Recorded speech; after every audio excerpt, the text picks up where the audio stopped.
Welcome to well hours academy Islamabad. आज का हमारा टॉपिक है establishment of the rent tribunal and procedure. अगर आप लोग पहली दफ़ा ये वीडियो देख रहे हैं, पहली दफ़ा मेरे चैनल पे हैं, तो आपको रेंट ट्रिब्यूनल का बता देती हूँ। रेंट ट्रिब्यूनल होती है कोर्ट्स, बट ये दूसरी कोर्ट्स हैं। एक तो आम कोर्ट्स होती हैं जिसमें हम रेंट के केसेस भी लेके जा सकते हैं, साथ में हर तरह के केसेस, मतलब रेंट के अलावा भी कोई और केस भी हो वो भी हम इन कोर्ट्स में लेके जा सकते हैं। लेकिन अब अलग से जो कोर्ट्स बनाई गई जिनका नाम रख दिया गया रेंट ट्रिब्यूनल, ये जो कोर्ट्स है सिर्फ और सिर्फ रेंट के केसेस डील करती है, ठीक है। तो इसलिए इनको कहा गया रेंट ट्रिब्यूनल। अब हम यहाँ पे इस वीडियो के अंदर ये जानेंगे कि जो रेंट ट्रिब्यूनल है ये इस्टेब्लिश कैसे हुई, यानी कि बनाई कैसे गई, और इसमें कैसे प्रोसीजर्स कंडक्ट होते हैं, यानी कि इसमें क्या प्रोसीजर्स होते हैं, ठीक है। वीडियो स्टार्ट करने से पहले आपको बता दूं कि अगर आप लोग ये नोट्स खरीदना चाहते हैं तो आप मेरे व्हाट्सएप, इंस्टाग्राम और फेसबुक से खरीद सकते हैं। उनके लिंक्स इसी वीडियो के नीचे डिस्क्रिप्शन में मिल जाएंगे। वीडियो अब हम स्टार्ट करते हैं इंट्रोडक्शन से। The government has the power to set up rent tribunal in any district area where it thinks it is needed. जो गवर्नमेंट होती है उसके पास ये पावर होती है कि वो रेंट ट्राइब्यूनल्स यानी कि इस तरह की जो कोर्ट्स हैं रेंट वाली, उनको डिस्ट्रिक्ट एरियाज़ में बनवा सकते हैं जहाँ पे गवर्नमेंट को लगता है कि उस डिस्ट्रिक्ट में या उस इलाके में ज़रूरत है इस रेंट ट्राइब्यूनल की, ठीक है। This tribunal handles all matters related to the rent dispute under the law. और इस ट्राइब्यूनल यानी कि इस रेंट ट्राइब्यूनल के अंदर सारे केसेस रेंट से रिलेटेड आते हैं, जैसे कि मालिक घर का और किराएदार जो टेनेंट है किराएदार। अच्छा, मैं एक और चीज़ भी बता दूँ, लैंडलॉर्ड घर का मालिक होता है और जो टेनेंट होता है वो होता है किराएदार। तो इनके भी जो लड़ाई लग जाए किसी भी रीज़न से, तो इन लड़ाइयों को इंग्लिश में कहते हैं रेंट डिस्प्यूट्स। तो ये जो रेंट डिस्प्यूट्स हैं ये यही कोर्ट रेंट ट्राइब्यूनल सॉल्व करती है। नेक्स्ट हेडिंग आप इस्टेब्लिशमेंट की देंगे। अ rent tribunal is made up of one और मोर स्पेशल जजेस appointed by the government after consulting the Lahore High court. यहाँ भी ये कह रहे हैं कि रेंट ट्राइब्यूनल में स्पेशल जजेस होते हैं, यानी कि स्पेशली इनको इसलिए कहा जाता है क्योंकि ये रेंट के मामलों में बहुत एक्सपर्ट होते हैं, ठीक है। इनको रेंट से रिलेटेड काफ़ी नॉलेज होता है। इनको अपॉइंट गवर्नमेंट इस तरह से करता है कि लाहौर हाई कोर्ट से पहले वो कंसल्ट करता है गवर्नमेंट के क्या ये जज सही रहेंगे इन रेंट ट्राइब्यूनल में काम करने के लिए, तब फिर इन जजेस को वहाँ पे भेजा जाता है इन रेंट ट्राइब्यूनल्स में। The Lahore High Court can also allow the civil जज and the judicial magistrate to act as the rent tribunal. उसके अलावा जो लाहौर के हाई कोर्ट है वो अपने सिविल जज और जुडिशियल मजिस्ट्रेट को भी कह सकती हैं कि आप रेंट ट्राइब्यूनल में जा सकते हैं, उधर जाकर रेंट के मामला हैंडल करें, ठीक है। Only the rent tribunal can decide the cases under this law. यहाँ पे कहते हैं कि सिर्फ रेंट ट्राइब्यूनल के पास यानी कि इन कोर्ट्स के पास ही पावर्स होती हैं कि वो रेंट वाले केसेस को डील कर सकें। If more than one special जज is appointed in an area the Lahore High court will choose one as the administrator special जज।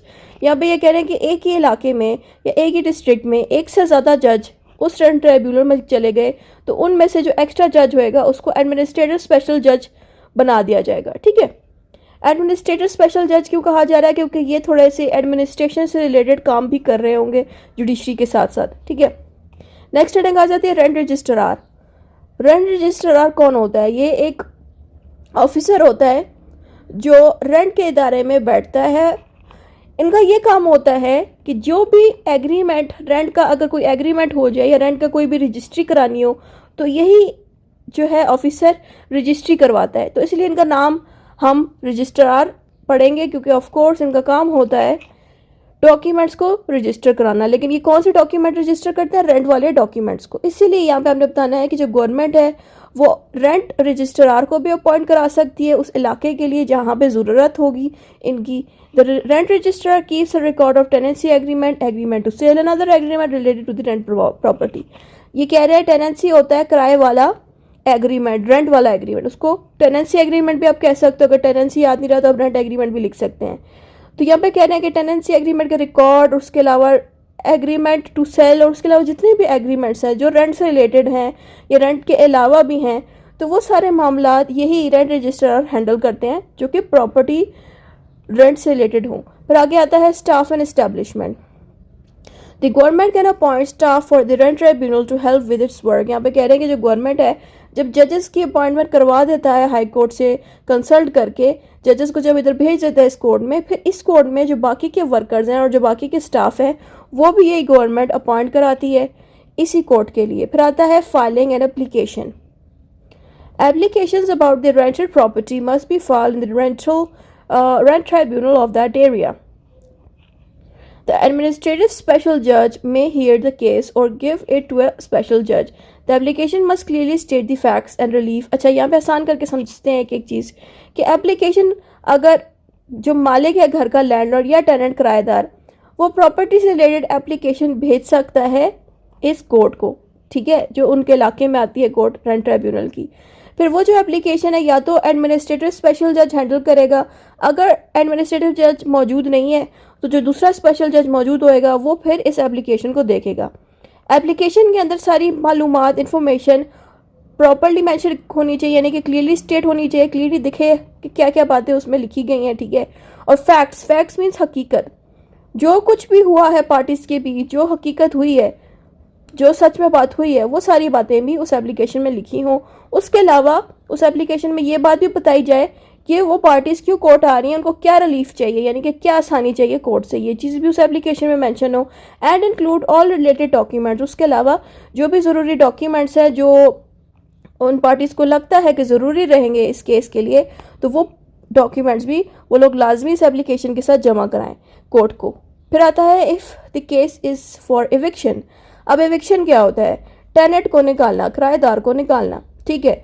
तो कह रहे हैं कि अगर टेनेंट को निकालने के लिए कोई एविक्शन केस आ गया इन कोर्ट के पास, तो जो लैंडलॉर्ड है उसको चाहिए कि वो अपनी साइड से एक एफिडेविट प्रोवाइड करे and up to 2 witness affidavits, उसके बाद मजीद 2 विटनेस एफिडेविट्स भी प्रोवाइड करे। अब एफिडेविट्स होता है एक ऐसा डॉक्यूमेंट जिसमें प्रूफ हो कि टेनेंट ने कोई ऐसी हरकत करी है जिसकी वजह से अब इस टेनेंट को निकाला जा सके। तो समझ लें कि एफिडेविट एक तरह का रिटन टाइप का प्रूफ होता है। इसके बारे में मजीद इन्फॉर्मेशन आपको नेट से भी मिल जाएगी। नेक्स्ट हेडिंग आती है application for the deposit of rent. If the landlord refuses rent, the tenant can apply to the rent tribunal to deposit it. The tribunal will allow the tenant to deposit the rent and inform the landlord, who can then collect it. अब यहाँ पे कह रहे हैं कि landlord किसी भी reason से रेंट के मालूमात टेनेंट को नहीं पहुँचाता, यानी कि बैंक अकाउंट नहीं दे रहा जिसमें पैसे भेजने हैं टेनेंट ने, यानी कि किराएदार ने। तो अगर टेनेंट को हेल्प नहीं मिल रही इस तरह से, तो फिर टेनेंट क्या करेगा? लैंडलॉर्ड के बारे में ट्राइब्यूनल यानी कि कोर्ट से कहेगा कि मैं पैसे कैसे भेजूं लैंडलॉर्ड को। तो कोर्ट क्या करेगी? लैंडलॉर्ड से उसका अकाउंट नंबर लेगी बैंक वाला। फिर क्या होगा कि टेनेंट फिर उस अकाउंट नंबर पे पैसे भेज देगा और वो पैसे फिर लैंडलॉर्ड को रिसीव हो जाएंगे। तो इस तरह की भी एप्लीकेशंस जाती होती हैं इन कोर्ट्स के पास। फिर आता है appearance of the parties and non appearance. इसके ऊपर मैंने एक चैप्टर भी बनाया है। इस तरह का जो चैप्टर है जिसकी वीडियो मैंने बनाई है उसका लिंक यहाँ टॉप पे लगा दूँगी। इस तरह का एक आई का साइन शो होगा, उस पर जब आप क्लिक करेंगे तो ये वीडियो प्ले हो जाएगी, ठीक है। तो इसके बारे में मजीद उस वीडियो से ही देख लीजिएगा, ठीक है। अब यहाँ पे हमने बताने वाला है एप्लीकेशन इस file tribunal will send a notice to the respondent to appear within 10 days। अच्छा, अब यहाँ पे बेसिकली ना ये सारी वही बातें आएंगी जो हम already application appearance to the party and non appearance में पढ़ा था। अब उस चैप्टर में हमने ये पढ़ा था ना कि जो रिस्पोंडेंट है, अब हम एप्लीकेंट और रिस्पोंडेंट का फ़र्क समझ लेते हैं। एप्लीकेंट वो होता है जिसने एप्लीकेशन जमा कराई, रिस्पोंडेंट वो होता है जिसके खिलाफ एप्लीकेशन जमा कराई गई थी, ठीक है। तो अगर रिस्पोंडेंट के खिलाफ एप्लीकेशन जमा कराई गई है तो कोर्ट रिस्पोंडेंट को एक नोटिस भेजेगा और कहेगा कि 10 दिन के अंदर आप कोर्ट में आ जाए। लेकिन अगर रिस्पोंडेंट नोटिस मिलने के बावजूद भी कोर्ट में नहीं आता तो एक दफ़ा दोबारा कोर्ट भेजेगी नोटिस, लेकिन फिर भी नहीं आएगा तो कोर्ट क्या करेगी? एप्लीकेंट के मौजूदगी में ही केस का डिसीजन दे देगी, क्योंकि वहाँ पर रिस्पोंडेंट मौजूद नहीं था। लेकिन अगर कोई ऐसी पार्टी जो मौजूद ना हो लेकिन सिर्फ एप्लीकेंट मौजूद हो, तो इस तरह के केस के डिसीजन को हम कहते हैं एक्स पार्टी डिसीजन, जो मैं ऑलरेडी उस वाली वीडियो में समझा चुकी हूँ, ठीक है। अब यहाँ पे क्या हो रहा है ना कि जो रिस्पोंडेंट है उसके बगैर ही केस पे डिसीजन दे दिया गया था। तो रिस्पोंडेंट को जो पता चला कि इस तरह से एक्स पार्टी डिग्री दे दी गई है, उसके खिलाफ एक डिसीजन दे दिया गया उसकी गैर मौजूदगी में, तो रिस्पोंडेंट के पास सिर्फ आई थिंक 10 या 30 डेज होंगे, आप एग्जैक्ट डेट आप देख लीजिएगा, कुछ दिन होते हैं जिसमें वो इस एक्स पार्टी डिग्री के ऊपर एक्शन ले सकता है और इसको साइड पर रखवा सकता है, सेट असाइड रखवा सकता है, ताकि एक नया केस दोबारा से खुले और दोबारा से डिसीजन लिया जाए जिसमें दोबारा से रिस्पोंडेंट मौजूद होगा, क्योंकि पहले केस में वो मौजूद नहीं था, ठीक है। अच्छा, तो ये सारी बातें ऑफ कोर्स इसमें यहाँ पे दोबारा से दोहराई गई हैं और इसमें ये भी बताया गया है कि जब भी एक रिस्पोंडेंट कोर्ट में आके कहना कि मुझे ये डिसीजन नहीं सुनना, मैं इस डिसीजन पे अमल नहीं करूँगा जो पिछले केस में हुआ था मेरी गैर मौजूदगी में, तो कोर्ट फिर रिस्पोंडेंट से कहेगी कि पिछले केस में आप क्यों नहीं आए थे, आपके पास कोई वैलिड रीज़न है, कोई सही वजह है ना आने की। अगर वजह सही नहीं होएगी तो कोर्ट फिर उस डिसीजन को साइड पे नहीं रखेगी, उसी एक्स पार्टी डिसीजन पे अमल करना पड़ेगा। लेकिन अगर रिस्पोंडेंट कह देता है कि मैं बीमार था, मेरी आप रिपोर्ट्स देख लें, कोई इसमें मतलब कोई झूठी बात नहीं है, मैं वाकई में बीमार था, मैं कोर्ट में उस वक्त नहीं आ पाया, तो अगर इस तरह की कोई बात बन जाती है तो फिर कोर्ट मान जाएगी और दोबारा से इस केस को स्टार्ट करेगी और जो पिछला डिसीजन था वो साइड पर रख देगी, ख़त्म करा देगी उस पिछले डिसीजन को। फिर आता है लीव टू कॉन्टेस्ट। अब लीव टू कॉन्टेस्ट का मतलब है the respondent can not defend the case unless they apply for the leave to contest. Leave to contest समझ एक मेथड है जो रिस्पोंडेंट यूज़ करते हैं अपने आप को डिफेंड करने के लिए केस में, क्योंकि इनके पास इजाज़त नहीं होती अपने आप को डिफेंड करने की। लेकिन जब वो लीव टू कॉन्टेस्ट के लिए अप्लाई कराते हैं 10 डेज़ के अंदर अंदर, तो फिर उस लीव टू कॉन्टेस्ट के अंदर वो सारी इन्फॉर्मेशन अपनी देगा, अपना प्रूफ बताएगा, अपनी सारी चीज़ें डालेगा अपने आप को डिफेंड करने के लिए, अपने आप को बचाने के लिए। ठीक है, तो वही बातें यहाँ पे लिखी गई हैं। और यहाँ पे ये भी बताया कि पहली दफ़ा आना कोर्ट में ज़रूरी है, और पहली दफ़ा में अगर कोई इल्ज़ामात लगते हैं रिस्पोंडेंट पे किसी भी रीज़न से, तो एक दफ़ा जब वो अपीयर हो जाए तो दोबारा अपीयर होने की बजाय वो लीव टू कॉन्टेस्ट की एप्लीकेशन जमा करवा सकता है। लेकिन उसके साथ एक एफिडेविट लाजमी होना चाहिए, डॉक्यूमेंट्स भी मज़ीद होने चाहिए, विटनेसेस भी होने चाहिए। ठीक है, क्योंकि ज़ाहिर बात है लीव टू ये जो लीव का जो ग्रांट मिलना है यानी कि परमिशन मिलेगी, एकदम ऐसे थोड़ी कोर्ट दे देगी। कोर्ट तभी परमिशन देगी डिफेंस करने की जब रिस्पोंडेंट अपनी साइड से कोई प्रूफ अच्छे से जमा कराए, डॉक्यूमेंट्स वो जमा कराए जिससे प्रूफ सही से सब प्रूफ जो है प्रूफ को सपोर्ट कर सके कि वाकई में रिस्पोंडेंट बुरा इंसान नहीं है, कुछ डॉक्यूमेंट्स हो। उसके साथ अगर विटनेस भी उसको भेजने हो तो विटनेस को भी भेज सकता है और विटनेस के बारे में भी तफसीलात लिख के भी भेज सकता है। ठीक है, तो इस तरह से लीव टू कॉन्टेस्ट जब मिलती है रिस्पोंडेंट्स को तो वो फिर अपनी साइड को डिफेंड कर सकते हैं। डिफेंड मीन्स अपने आप को बचा सकते हैं केस में। ठीक है, नेक्स्ट हेडिंग आती है written reply. If leave to contest is granted that application will be treated as a written reply. यहाँ पे कहते हैं कि लीव टू कॉन्टेस्ट जब दे दिया जाए तो वो लीव टू कॉन्टेस्ट के ऊपर जज एक तरह का रिटन रिप्लाई देगा। ठीक है, यानी कि जो डिसीजन दिया जाएगा वो उसी लीव टू कॉन्टेस्ट के ऊपर दिया जाएगा। Payment of rent during the case. If an eviction case is filed, the tribunal will order the tenant to deposit any due rent, continue to pay. अच्छा, यहाँ पे क्या हो रहा है ना कि एक जो टेनेंट है उसने अगर पैसे नहीं दिए, किराया नहीं दिया, घर का रेंट नहीं दिया, तो अगर ये केस आ जाता है कोर्ट में तो कोर्ट पर कहेगी आप किराया दें। लेकिन यहाँ बात आ रही है एविक्शन की। अब मैं यहाँ पे आपको क्लियर करती हूँ बात। एक जब भी एक घर आप रेंट पे लेते हो, आपने अगर उस घर का रेंट 3 महीने से नहीं दिया, ठीक है, तो जो लैंडलॉर्ड है वो आपको तब तक नहीं निकालेगा जब तक कि आप उन 3 महीनों के पैसे नहीं दे देते। समझ आ रही है? तो अब यहाँ पे क्या हो रहा है कि जो टेनेंट है वो कहता है कि मुझे निकाल दो, मेरे पास तो पिछले 3 महीनों के भी पैसे नहीं थे तुम्हें देने के। अब लैंडलॉर्ड को पता है अगर मैंने इसको निकाल दिया तो 3 महीने के पैसे भी जाएंगे मेरे हाथ से। तो यहाँ पे लैंडलॉर्ड क्या करेगा, इसको निकालते वक्त उसको पता है कि लैंडलॉर्ड को सही से पता है कि अगर मैंने इसको अभी निकाल दिया, खुद निकाल दिया, ये मुझे पैसे नहीं देगा। ठीक है, यानी कि इस महीने का भी नहीं देगा और जो पिछले 3 महीने भी इसने नहीं दिए वो भी नहीं मिलेंगे। अब लैंडलॉर्ड क्या करेगा कि इस सिचुएशन पे वो कोर्ट जाएगा, रेंट ट्राइब्यूनल के पास जाएगा और अपनी फरियाद बताएगा कि मैंने इस टेनेंट को निकालना है लेकिन इसे पिछले 3 महीने का भी किराया नहीं दिया मुझे। तो ट्राइब्यूनल क्या करेगा, टेनेंट से वो पैसे वसूल करेगा। ठीक है, अब टेनेंट 3 महीने का अगर नहीं भी दे पाएगा तो कम से कम 2 महीने के हिसाब के तो दे देना, ताकि इतने हो जाएं कि लैंडलॉर्ड सेटिस्फाई हो जाए और फिर इस बंदे को निकाल सके कोर्ट। अगर सारे 3 महीने के नहीं भी दे पाए तो इतने दे दे कि लैंडलॉर्ड आपको निकाल सके और एक नया बंदे को, नए टेनेंट को आप यहाँ पे लाया जा सके ताकि आप लोग खाली कर लें घर। ये बात यहाँ पे हो रही है। ठीक है, फिर आगे हमने बताया the tribunal can also order the payment for unpaid utility. और यहाँ पे ये भी कहा जा रहा है कि टेनेंट अगर किराया दे भी देता है तो जब तक टेनेंट यानी कि किराएदार उस घर में रहेगा तो सारी बात है वो उस घर की बिजली भी यूज़ करेगा, उसकी गैस भी यूज़ करेगा, पानी भी यूज़ करेगा। तो इन सब की बिल्स होते हैं, तो वो बिल्स ऑफ कोर्स मालिक इसलिए नहीं देगा क्योंकि ये सारी चीज़ें यूज़ कौन कर रहा है, किराएदार यूज़ कर रहा है। तो जितनी अमाउंट में उसने ये सारी चीज़ें यूज़ करी इनको कहते हैं यूटिलिटी बिल, यानी कि इलेक्ट्रिसिटी का बिल हो गया, गैस का बिल हो गया, पानी का बिल हो गया, इसको कंबाइन में हम कहते हैं यूटिलिटी बिल। तो ये जो यूटिलिटी बिल है अगर ये किराएदार ने नहीं दिया तो वो पैसे भी इस किराएदार को देने पड़ेंगे और कोर्ट उनको ऑर्डर करेगी कि आप ये पैसे भी दें। If the tenant does not follow this order the tribunal will give a final decision. यहाँ पे कह रहे हैं कि अगर टेनेंट कोर्ट की बात नहीं मानती तो फिर ट्राइब्यूनल खुद ही कोई फाइनल डिसीजन ले लेगी और एक्शन लेगी। फिर ज़ाहिर बात है जब कोर्ट एक्शन लेगी तो ज़ाहिर बात है फिर टेनेंट को ज़बरदस्ती उठवा के जेल में भी डाला जाएगा अगर कोर्ट ने खुद से ही डिसीजन ले लिया और टेनेंट ने बात ना मानी। फिर आता है रिकॉर्डिंग ऑफ एविडेंस। यहाँ पे आपने बताना है at the time of granting the leave of contest the tribunal will fix the date of evidence. अच्छा, यहाँ पे बताया जा रहा है कि जब लीव टू कॉन्टेंस के लिए अप्लाई किया जाएगा ना तो ट्राइब्यूनल क्या करेगी, एक डेट फिक्स करेगी ताकि जो बातें टेनेंट को करनी है, टेनेंट कह रही हूँ रिस्पोंडेंट को करनी है जिसके ऊपर केस चल रहा है, तो जब वो लीव टू कॉन्टेंस के लिए अप्लाई करेगा तो ट्राइब्यूनल एक डेट फिक्स कराएगी जिसपे ट्राइब्यूनल उसी ट्राइब्यूनल के अंदर ये रिस्पोंडेंट आएगा और अपने सारे एविडेंसेस दिखाएगा कोर्ट को, जिसमें कुछ एविडेविट्स होंगे, कुछ मजीद एविडेंसेस भी दिए जाएंगे, कुछ विटनेस भी मौजूद होंगे अगर विटनेस की नीड हुई, और उन विटनेसेस का क्रॉस एग्जामिनेशन भी होगा। क्रॉस एग्जामिनेशन का मतलब है दोनों पार्टीज़ की तरफ से जो जो विटनेस होंगे तो ये दोनों पार्टीज़, दोनों ऑपोजिट पार्टीज़ की विटनेस को चेक कर सकती हैं, ठीक है। तो इस चीज़ को कहते हैं क्रॉस एग्जामिनेशन।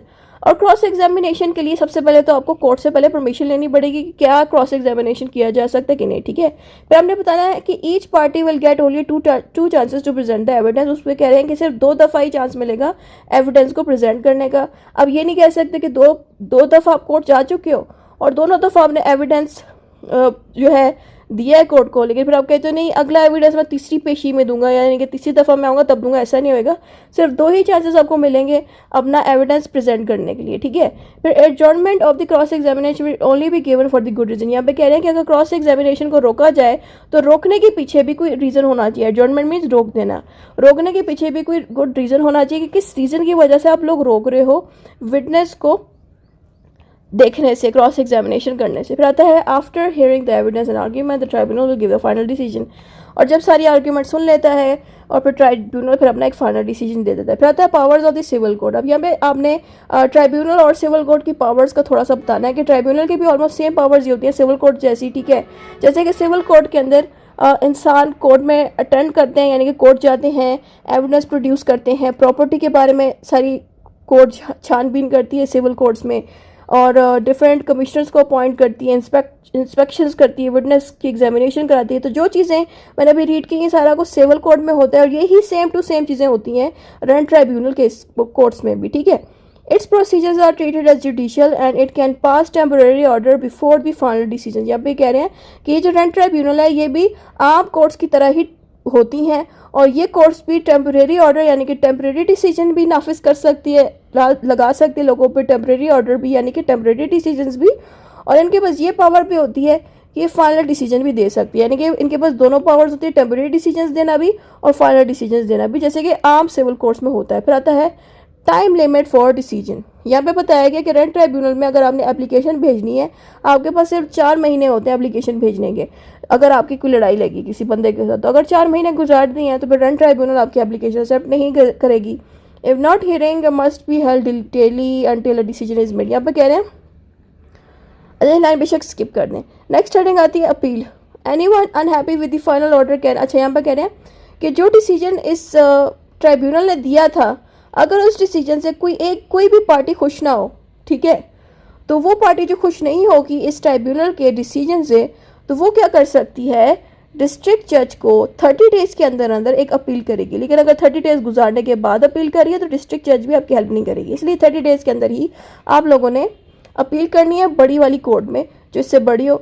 अब यहाँ पे जो जजेस होते हैं डिस्ट्रिक्ट जजेस उनको कहा जाता है, वो क्या करते हैं, अपील जब आपकी पहुंच जाती है इनको तो वो आपकी अपील को चेक करते हैं। अगर ये खुद चेक नहीं कर पाते, अगर ये मौजूद ना हो कोर्ट में तो इनकी जगह जो एडिशनल डिस्ट्रिक्ट जज है वो फिर आपकी अपील चेक करेगा, ठीक है। अब उस अपील में जो डिसीजन है वो 2 महीने के अंदर डिसाइड किया जाएगा। The district and the additional district जज has all the powers of the rent tribunal. यहाँ पे कहना है कि ये जो डिस्ट्रिक्ट जज हो गए और इनके साथ जो एडिशनल डिस्ट्रिक्ट जज हो गए इनके पास पूरी पावर्स होती हैं सेम रेंट ट्राइब्यूनल वाली, ठीक है। No appeal can be filed against their decision. और अगर एक दफ़ा ये जो डिस्ट्रिक्ट जज हैं इन्होंने अगर डिसीजन दे दिया तो फिर इनके डिसीजन को भी मजीद आप चैलेंज नहीं कर सकते, यानी कि अपील इनके डिसीजन पे आप किसी बड़ी कोर्ट में नहीं कर सकते। इतना ही था इस वीडियो में, कंक्लूजन आ जाती है, जो ऊपर पढ़ा था वो दोबारा से दोहरा देना है।